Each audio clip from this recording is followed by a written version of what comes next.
Ethan, all right, taking a look at your research report. I'm doing this by video because it's easier for me to do it this way, and it's also I think it's helpful for you all because it lets you see over my shoulder as I'm evaluating your paper. So let me know. I don't have to do it this way. If you prefer I don't do it this way, then you can let me know. But pretty much this is probably the only thing I'll be doing it with anyway, so you don't worry about it in the future. All right, let's get into this, see how you did. So your formatting up here, by the way, looks good. Title and everything looks very good. So let's see what your writing looks like.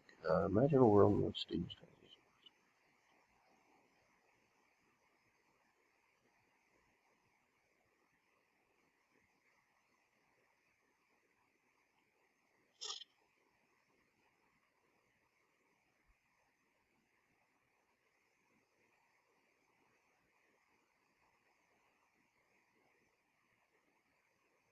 Okay, good.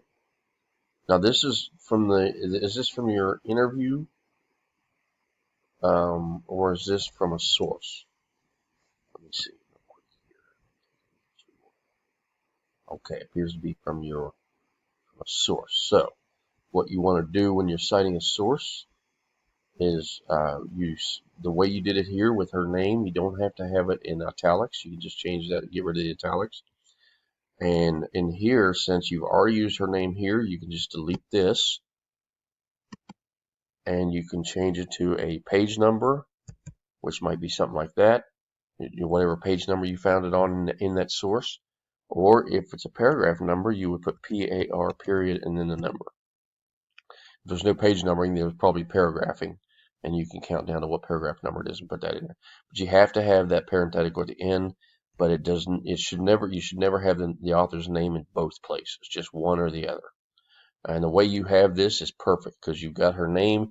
You also qualify her by saying that she's a current student at the University of Virginia, and that this is kind of a personal anecdote from her, so to speak. So this is great.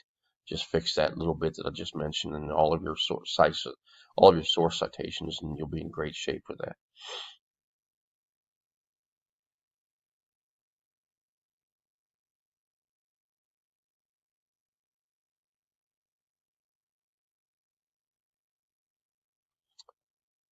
Okay, this is your thesis statement talking about what your report's going to do. So that's awesome. All right, so moving on to the literature review. In early American history, college was seen as something only the wealthy would attend because at the time, America's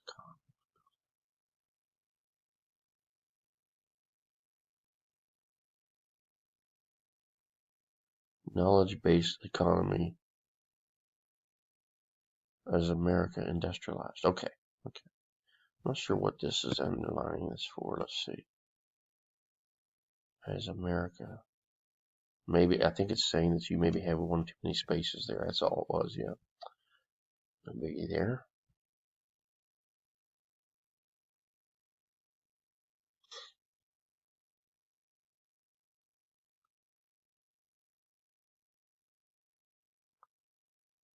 Okay, don't forget the proper citations.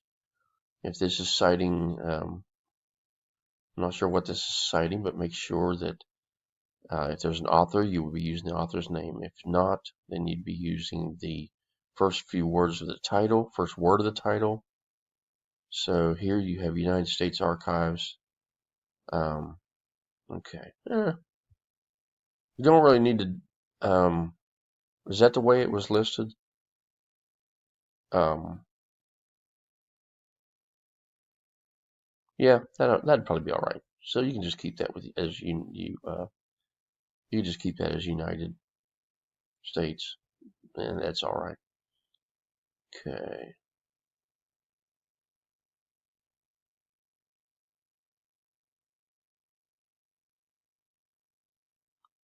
Okay. Now your figure.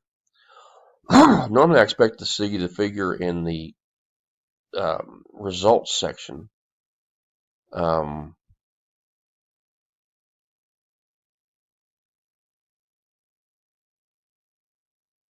is this what? So is this source coming from this Forbes article? Yeah, looks like it probably is. So I'm not going to say it's wrong to have it here. That's okay. That's no big deal. Um, yeah, that's no big deal.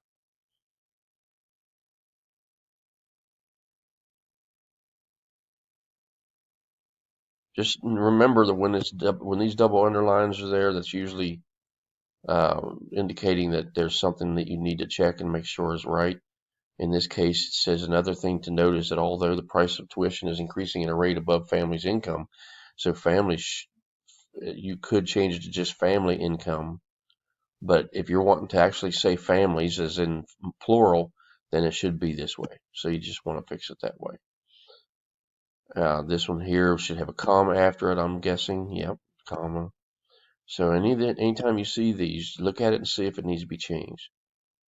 The quality of student education is the quality of education students is, yeah, see that would, in this case it's wrong, right? They didn't get that right. And the quality of education students are receiving is not increased. Yeah, that's correct. You got it right. Sometimes that underline can be wrong. They're not quite understanding what you're saying. So those things aren't always right, but when they're there, you should check and see. Always have page numbering, okay, or paragraph numbering with your citations too, by the way. So when you want to make sure you go back and put, for every time you have a citation like this at the end in parentheses, you should have a page or paragraph number. And if you're not sure how to do that, it's pretty easy. You can look at the Easy Writer to see how that stuff should look, or you can look at the video under the supplemental videos titled Integrating Sources, and it'll show you how all that should look. Okay, so everything's looking pretty good overall. Well, as far as what I'm looking for here, secondary. Now, one thing I don't see here, you do have the counter argument, but I don't see any discussion in here of a gap. So remember, you should have talk about, and this is in the materials in like week 9 or 10, where it talks, or where the guidelines are. I think it's week 9 talks about having a gap in the known research. So you need to introduce that. You need to talk a little bit in here somewhere, usually in the last paragraph, about the potential gap. And that gap can be anything that you think, it's your belief, it's your personal idea. So it can be anything that you think maybe is missing or could be done better or whatever. Maybe something that you don't think they considered that they should have, anything like that in the known research. So you do need to add that gap. And remember, whenever you talk about it, you want to put that word gap or issue or problem or whatever the word you use in there in bold, so I can easily spot it. Okay, secondary research.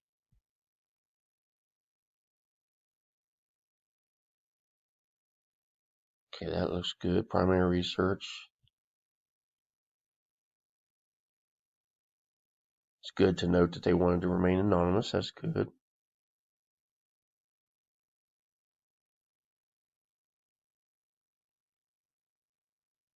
Wouldn't be a bad idea to have maybe a couple of the questions here, or maybe you just didn't put them in the form of a question. Oh no, you just put several open-ended questions. Maybe give an example of a couple of those questions. That way your audience understands kind of what you were asking, where you were going with that. Okay, results. Now this is where I would normally expect to see a chart or graphic. So I don't know if you have one or not in here or not, but it would be good to have a chart in here to help visually show what your results are. Okay, again, make sure anytime when you first introduce an author, remember that the work that you all did together as a whole class, where you did the um, initial and subsequent mentions. That's what I was talking about. When you first introduce an author like Sherman here, which I think this is the first time, but I might be wrong. But whenever you introduce that person for the first time, you should put it in the signal phrase with their full name and qualifier, something to qualify them as being worth listening to, right? And then whenever you put the author's name in the signal phrase, The only thing you would have in here would just be just the page number or paragraph number. Okay, so remember that you got to introduce those source authors properly. And again, all that information is shown to you in the integrating source video as well. All right. Other than those few things that I've mentioned, it's looking pretty good. You don't have a chart in here, so if you can, it would be good to maybe see if you can get a chart to help illustrate any of this stuff. That would be a good idea. Check all these things that are, like here it says their daily tasks. That might be okay, but that's sort of up to you when it's, however you want to do it. They're just telling you that it would be better to reduce it to one word for the sake of not being wordy, right? All right, discussion. That looks good. Now again, remember you want to have a discussion about there should be a weakness of some sort that you talk about in your primary research. Something that you think might have been better. And in the case of this, if you're doing an interview, maybe you could think of a question afterwards that you wish you had thought of to asking and you didn't. You could just put that in here if you want to as your weakness. But just like the gap in the known research, you also need to have and admit to a weakness in your own primary research. And the reason you do that is to make yourself look more reputable and honest. Okay, so that's why you do that. That's why it's required. All right, so conclusion looks short and sweet. Just you want to wrap it up by letting your audience know why they should care about it, what's important about it, why they should care. So make sure you've done that here.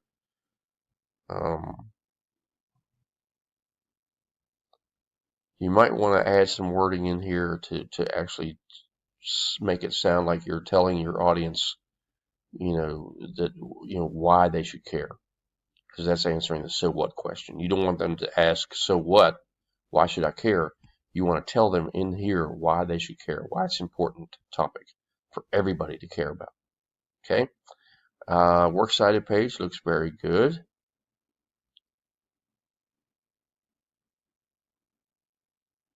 Okay, you don't really need this conducted part, but I'm not going on saying that you can't have it. It's really all you need to have is since he was anonymous, you could have just put anonymous by itself and then a period, and then personal interview is what you should have here, and it shouldn't be in italics. It should say personal with a capital P, interview with a little I, and then the date you did it. So really that's all you need is those three elements: anonymous, personal interview, Ethan, date. That's all you really need for that.